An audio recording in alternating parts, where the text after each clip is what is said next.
So, what did I do over the year? Well, did a lot of things actually. I did this. I did that too. And oh, you sexy, sexy beast. When are you gonna get some hot ass? okay, I didn't do a lot of things in a year, but I did watch a lot of things and I did play a lot of things. So like last year, I'm going to discuss all the films and video games that I didn't get a chance to talk about in the video. So yeah, let's go. We got a lot of things to cover today. A lot of good, unfortunately some bad too, but you know, we'll get to Joker too. So starting off, we're going to start off with video games. You know, this channel is called Gaming with Class. It would be remiss of me if I didn't start off with video games first. Listen, Silent Hill 2 Remake was an incredible game. I had hopes for Blooper Team from the very beginning. When they first revealed it, I said, you know what? I'm going to give Blooper Team trust that they're going to do this. Silent Hill 2 is a masterpiece. It's going to take a lot, but you know, I have hope that they'll do it justice. And you know what? They completely did. They did a fantastic job across that whole game.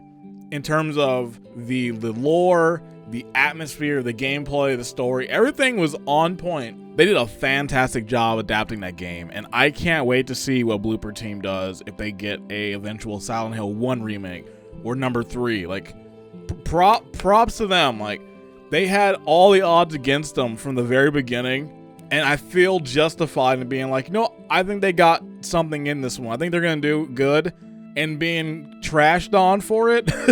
So I feel good that's just like, hey, this game was great. Listen, go play Silent Hill 2 Remake if you've never played any game in the series. Fantastic starting point, and then go back and play the old ones because they still hold up incredibly well too. Play the original. Yeah, I have nothing but positive things to say about Silent Hill 2 Remake. Had Astro Bot not come out, it would have been my game of the year. And another game that came out close to that same time, Legend of Zelda Echoes of Wisdom. I love this game. I love this game, and it captures so much of what I love about that classic Zelda, and just really pushes a lot in terms of how you get past a lot of these obstacles and puzzles. It really gives me so much comparisons to Oracle of Ages, especially in just the bigger emphasis on puzzles. And the puzzles are really well done in this game, because you have so many options in how you can tackle the puzzles, yet I feel like in 90% of the time, I'm probably solving it the wrong way, but it's designed so well where it's just like, you know, that might have been the intended option, but you watch a bunch of YouTube videos and playthroughs, and it's cool to see how everybody else is getting around these solutions. Like, that's what I found so cool about this game. It's just that it feels like it took Tears of the Kingdom's gameplay cycle of, we give you these options from the beginning of the game, and you use these to get through the world and solve your puzzles. And there's definitely more complexity in the systems in play at Tears of the Kingdom, where Echoes of Wisdom uses that same system in a way, but in a more easier to kind of manage system. And I feel like it works better in this. Like, I'm loving every second of Echoes of Wisdom. Like, in the beginning, I was like, hey, you know, you're not going to have access to the sword. You know, combat might be stale. Nah, honestly, I've had so much fun just sending out armies of moblins or dark nuts to do fighting, and then for those boss fights, then going into sword fighter mode. Like, it's such a fun Zelda game. If you love classic Zelda, it's an automatic play. Like, you gotta play this game. Fantastic Zelda game all the way around. And just a few more really quick ones that I played that I didn't really talk about much. Super Mario Party Jamboree. It's Mario Party. It's fun. It has domination, one of the best Mario Party minigames of all time. Really fun Mario Party game. I enjoyed it a lot. It's cool. If you like Mario Party, you're gonna like Mario Party Jamboree. Persona 3 Reload. I really enjoyed it a lot. It was really cool. It was really cool to see that game with a modern twist, and just like, man, these things like make the game like night and day. Like, being able to choose party members, actually be able to do commands for them, and so many just quality of life changes to it that I liked it a lot. I've always been of the mind, Persona 3 is a good game. It's a really good video game. But FES on PS2, you know, you gotta deal with, okay, my party members, it's up to the game to decide whether it's gonna go good. They always did the wrong thing. Then Portable comes around, and it's like, oh yeah, you can now finally control your party members. Oh yeah, you can't explore an overworld. Like, it just felt like there was no good balance of both. It's like, okay, you get a better battle system, but a lot of like the outside of combat stuff got like just destroyed. Or it's like, okay, you know, all the outside combat stuff in an FPS is good, but the combat you're gonna have to struggle with. There was no good in between. This game really feels like a great like balance of both. And now that we have the Answer DLC, obviously we're missing the female like route. It's like maybe at some point that'll come, but if this is all we get from it, I'm still content. Like, it is still a 150-hour game, still really good. If you've never played Persona 3 Reload, check it out. Play Persona 4 Golden, play Persona 5 Royal. I don't know why I'm recommending those games, because you probably have already played them, and those games came out a while ago. But yeah, go play Persona. I am not paid by Atlas. This is not an Atlas sponsorship. And speaking of Atlas, Metaphor, which actually might be my favorite game of the year next to Astrobot and Silent Hill 2 Remake. At first it seemed pretty cool. It's like, okay, it looks like it's a mix of the Shin Megami series and Persona series and a lot of the systems. Let me just play it, see how it is. Within like the first 2 hours, actually within the first 10 minutes, I was like, oh, this game's something else. This game has some of my favorite world building in a long time. The world building and lore and Metaphor is so interesting and so fascinating. That's like, I'm sucked into the world. Like, it's very rare when I'll actually like walk up to NPCs and talk to them, like for all of them. Like, I'm not missing a single NPC, because there's always something new you're gonna learn, and then talking to them, they'll give you new facts that you can read in the dictionary that the game has. It has all the in-game lore and like references. Like, it's such a detail-oriented game, and just from like the first 9 hours or so that I've played, I love the direction it's going. Like, super serious. I love the themes that the game is tackling, and it's tackling it in a very serious and honestly like very refreshing manner.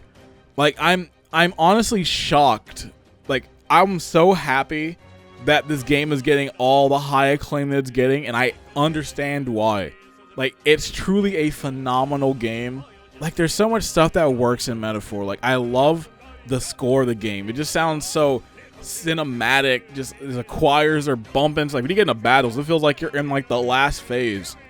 You know, it's very rare when you hear a battle theme where it feels like this could be the final boss theme of a game, and it's only the regular theme.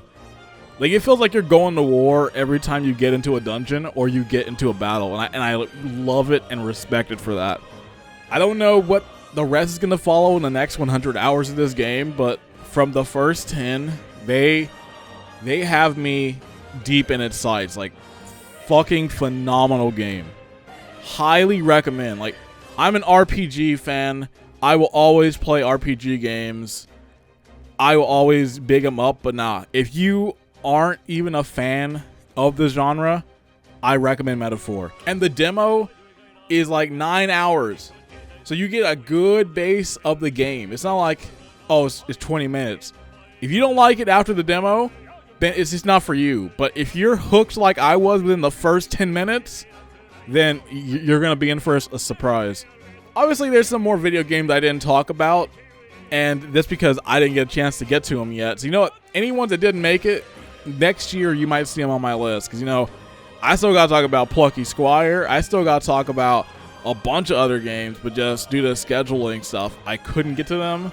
So if you're wondering, it's like, man, he talked such a big game on that. You won't believe how long I've been wanting to play it. So rest assured, I am not leaving Plucky Squire alone. I will get to it. So now that we got video games discussed, you know, it's time to get to some movies. It's time to get to film. Talk about some frames. Talk about some resolution. Talk about some film stocks. You know, we're going to talk about the Vision 3 250D. Are we talking about the Ektachrome 100D? Hey, when are we going to start talking about the Eastman XX? But I'm getting carried away. This is not the time for film stocks. It is about film, movies. So right from the get-go, we got to talk about the big movie that I missed. The one that I'm sure everybody is surprised I didn't do an Over the Weekend report on. And that is Harold and the Purple Crayon. Oh, wait, that was the wrong list. Sorry about that. Sonic the Hedgehog 3. Yeah, this movie was incredible. This movie As I described it in Discord to a friend, peak. It was everything you would want from a third movie in this series. Expanded on everything from the last one. Felt very earnest and honest in what it set out to do. And as a lifelong Sonic fan, it touched on the heartstrings where I was like, oh man, this is hitting hard. Hitting real hard. Like, I knew Keanu Reeves was going to do a good job as Shadow, and he did really good. And with the director being someone who worked on Shadow the Hedgehog, it's like, nah, they're going to do a good job on it. They're going to do Shadow justice. Even though I'm not a big fan of Shadow the Hedgehog, the game, I will still say I like the character a lot, and he was done justice, and he was done well in Sonic 3. Like, outside of, like, some comedic moments that maybe didn't, like, land as hard, there's enough that did land. And moments in the movie that I was like, all right, that was cool. That I enjoyed it. It was a really fun watch, really fun movie. Highly recommend. If you like Sonic 1, you like Sonic 2, you'll like Sonic 3. That's all I gotta say. If you don't like those movies, you might not like Sonic 3. But, I'll leave it to you. All I will say is, I got hype. I was happy. Cool experience. Deadpool and Wolverine. Yeah, I'm honestly surprised I didn't talk about this movie. Like, I just did not talk about it. I saw Longlegs, and I was like, yeah, no, that's the one I gotta talk about. I ain't talking about this Deadpool movie. Now, what I will say is, I think it's a really good movie. It's a fun movie. It was very funny. The cameos that are in the movie, I think, were really good. The plot and the story are interesting in a very meta way as this love letter to the old Fox Marvel films. Like, I think in that it's really well done. And each viewing I've enjoyed. I think what gets me is after I saw Deadpool and Wolverine, I was like, you know what? I want to go back and rewatch the first Deadpool again, number 2. And I was like, man, I don't know what it is about me. Maybe I'm just a psycho, but I still feel like Deadpool 1 is my favorite one of that series. I don't know what it is about number 1. I feel like it just holds up so much better on repeated viewings. Like, it still holds up pretty well. Like, even with its, like, lower budget and what constraints they had, I feel like that one, it works better for me in multiple viewings. Deadpool Wolverine is a really fun watch, but I feel like certain moments really don't land as hard on multiple viewings. Like, maybe it's just me being like that, but like I said, still really good movie. I still really enjoyed it, but still good. Nosferatu. This was a really good movie. This movie was great. This movie was fantastic. When I first saw the trailer, I was like, all right, I'm sold on this one. And I just loved, like, the set design, the cinematography, the audio design. Like, everything was so well done in this movie. Everyone was just putting on grade A performances. Like, Lily Rose Depp, which I've never seen her in a role like this. She really stood out to me a lot in this. Like, she did a really good job in the performance, and Nicholas Hoult did a really good job. Bill Skarsgård, just anytime you get him playing something that's like a monster or a freak, this guy excels. This put Freak under his IMDb because this dude can play him to a flawless degree. Just really outstanding actor. Just really consistent work, and I always love to see him in a movie. And Willem Dafoe always looks like he's having the most fun time on a set. I loved seeing Willem Dafoe in this film. Like, just really fantastic performance. The only performance that was like kind of 50-50 was Aaron Taylor Johnson, who I didn't even know was in the movie for like the first 40 minutes. I'm like, who's this guy? Then randomly I was like, is that Kick-Ass? I was like, oh, it is. It's Kick-Ass. And like, there's just certain lines that he would say sometimes. I'm like, that delivery a little weird. But then there'd be scenes where it's like, okay, he's doing this thing. Like, maybe that was just me. I just felt like sometimes just like, man, this accent feels weird. And it's like, you really shouldn't. You actually do have an accent in real life. Willem Dafoe doesn't. Like, how come he has a more like naturalistic accent compared to him and his character? But that's a nitpick. I'm not gonna get into that. Just tonally, the whole movie was great. Really, just like good pacing. The tension was high. It worked really well. I really enjoyed it. I really want to go see that movie again in like IMAX if I can find a screening of it that's not sold out. So, Nosferatu, really good. Another one I saw was Smile 2, and that was a trip. Like, I enjoyed the first Smile. I thought it was a good movie. But this one, I thought, like, hit way harder. Like, it was just knocked out the park, just, like, damn, I'm like tense. I'm anxious watching this movie. Got me sweating. Really well done. Like, it has you just like double cross the whole movie. You never know what's going on. And it's one of those movies that really works on a second viewing where you can watch it back and be like, okay, I see that. I see this. I see how they were going about it. Like, really well done thriller, really well done horror. Like, I am interested to see where they can even take the series from after this one. But they did a really good job. Like, this was my favorite horror movie this year. Like, even putting it next to Longlegs, I think this one, like, it left me after that movie still thinking about it for like a few days after, where I was still like, damn, that was a good movie.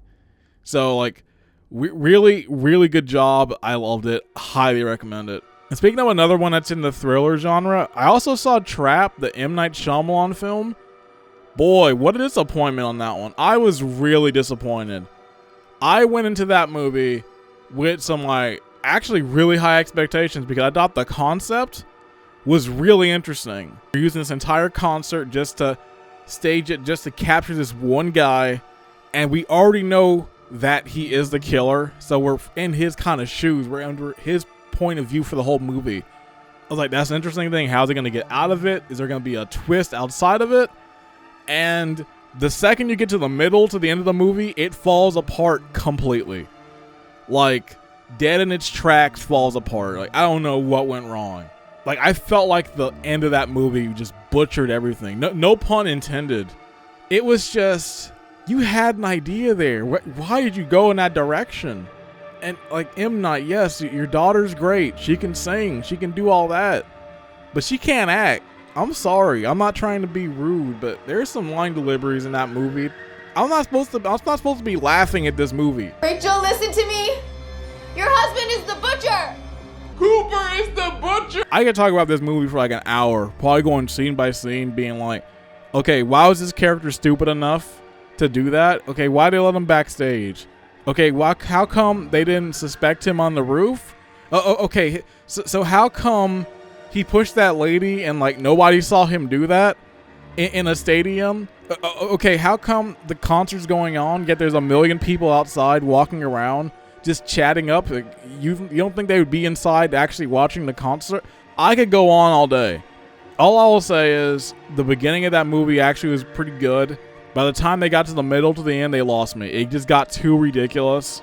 Like, if you want a good comedy, watch Trap. You will have a good time. You will have a good laugh. And speaking of movies about laughter, Joker 2. I don't even know where to begin, because Joker 2 was one of the worst movies I've seen this year. I've never been so disappointed and upset leaving a movie theater. This movie, afterwards I had to go rewatch Joker 1 immediately, because I was like, was I wrong in liking that first movie? Was I wrong? Like, what happened? And I rewatched it and I was like, no, Joker 1 still is a good movie. Something went wrong with this second one, though. I understand what Todd Phillips was going for. He was going for a very meta story of kind of psychoanalyzing the people that liked Joker 1 in a way that he didn't interpret or really imagine people liking it in that direction of idolizing Arthur. So he made a meta story about that and making it into a musical, which I was like the rare defender in the beginning. When they revealed it was going to be a musical, everyone was like, oh, I'm not watching that movie. And I was like, you know what? It could be an interesting idea. Depending on the execution and direction of it, it could be an interesting idea to do it as a musical. Yet, it felt like he didn't want to do a musical at all because it's barely a musical. Like, yeah, there's numbers, but they're so half-assed. Like, what happened? It felt like he wanted to take a cake that was a musical. He took the tiniest slice and put it inside his pie. And it's like, yep, it's a musical. No, it ain't. There's like 1 to 3 numbers that are actually like, oh, it's a musical. There's like a choreographed number. The characters walking slowly in a room singing. Nah, that ain't me. That ain't a musical. Coming from someone who has watched a lot of musicals, I expect more when you come out of a musical. And Joker 2 just diminished all of that. Honestly, the whole movie just had me pissed off the whole time. Like, I'm just like, what's this character doing? Why is this happening? There were a lot of shots where I'm like, man, the cinematography even feels off. Like, I had to look up. Like, everybody came back for the most part. Had the same cinematographer. the same composer, same editor, same writing team, same everything. I'm like, what happened? Like, I couldn't understand what went wrong because story-wise, it felt like it didn't need to be made. The story of Arthur felt pretty complete in Joker 1. If that had just been it, if it had been a one-off film, I would have been completely fine. And it would have felt like, okay, it feels like a complete story of a character from here. He gets here, he has his peaks and valleys, and his is his peak, and the movie ends. Like, his character from the beginning to the end, there is a change, but is it worth another 2 hours to see it? Like, it didn't feel earned. And then by the time you get to the ending, at that point, I was just done. I was like, this is the worst movie. I was so upset. I'm like, this is goofy as fuck. And then so many of the references, which, you know, hold on a second, I'm going to spoil the movie right now. So if you don't want to see spoilers for Joker 2, skip to here. All right, cool. Yeah, that Two-Face scene bothered me. Like, I sighed in the theater. Like, the second they said Harvey Dent, I'm like, they better not do some Two-Face reference. And when that explosion went off, I was like, they better not show his face. And when they show his face half on fire, I was like, this movie is dumb. It's so ridiculous. That whole courtroom scene, honestly, was goofy. I didn't like it one bit. The only part of that scene I liked was his old friend from Joker 1. That was the best actor in the movie and the best scene. I'm like, damn, this guy came to work. Joaquin seemed like he just wanted that paycheck. He didn't have that same energy like he did. Like, you can just feel the apprehension in that performance. And especially the ending when it's like, oh, you see, Arthur actually wasn't the Joker. It was actually this guy. And he's actually the Heath Ledger Joker. I'm just like, you give me a break. How disrespectful. Christopher Nolan specifically said, no, I don't want you guys to ever use that trait of the Joker putting the blades in his mouth to make the smile, because that's Heath Ledger's Joker. I want to keep that to him. And Warner Brothers was like, all right, we got you, Chris. Don't worry, we're going to be respectful. And they ended up doing it in this movie. And that's how the movie ends. So you're already annoyed for 2 hours, and then you get hit with that ending, and you're just like, you're done. Legit, I left the theater. I left the theater so fast, I didn't even see who wrote the movie. I saw it directed by Todd Phillips. I was gone. I never saw who else worked on the film. It was that bad. I actually had like an hour-long recording of me talking about Joker 2 for a video. I scrapped it. It was a little too much. Like, I talked about it in the car for like 40 minutes. The audio was terrible. Here, you want to hear it? Yeah, here's some audio of it. Okay. So, I just got out of seeing Joker 2. Yeah, that wasn't it. That movie was not it. Did we really need the Joker in this movie? So Arthur dies at the end, he gets stabbed, so you got the dude who ends up actually being the Joker. Not to be confused with the guy from the first movie who took out Batman's parents. No, that guy's not the Joker. This guy's the Joker, see, because he does like the knife into the scars. They touted this as, this is a musical. Joker 2 is a musical. Yes, on paper it is a musical. Characters sing. They are musical numbers, and I'll put them in quotes.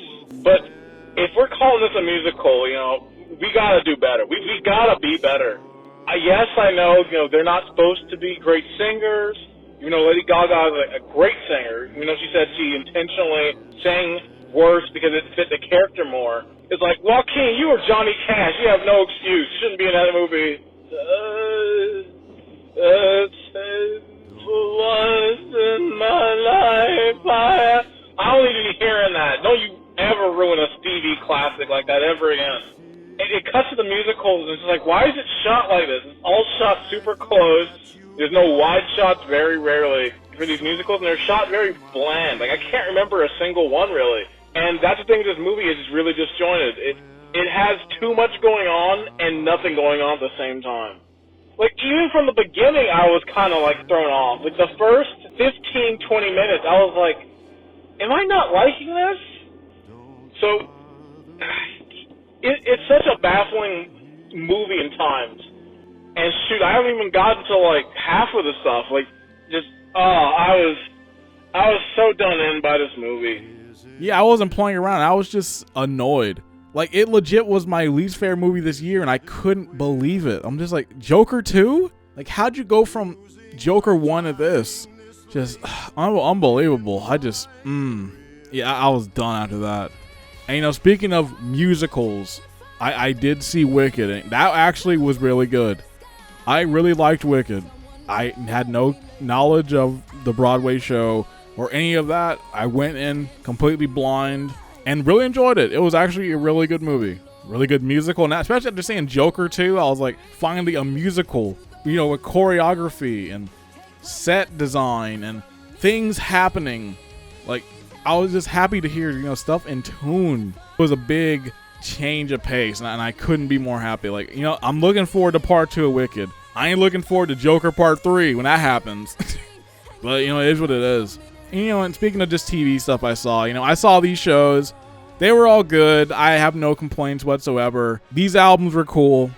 Whew, that was a lot of stuff to talk about. You know, last year's Over the Year report was like 10 minutes long. This year's is however long it is right now. But, you know, thanks for watching. Thanks for joining me along the year as I talk about things and play things. Join me next year, as there's going to be definitely a lot more over the weekend reports. We got a lot of movies coming out. We got a lot of games coming out too. So be ready, because I'm going to be talking about a lot of that stuff. So, you know, as always, I'm John, GWC, and that's what I did over the year. See ya.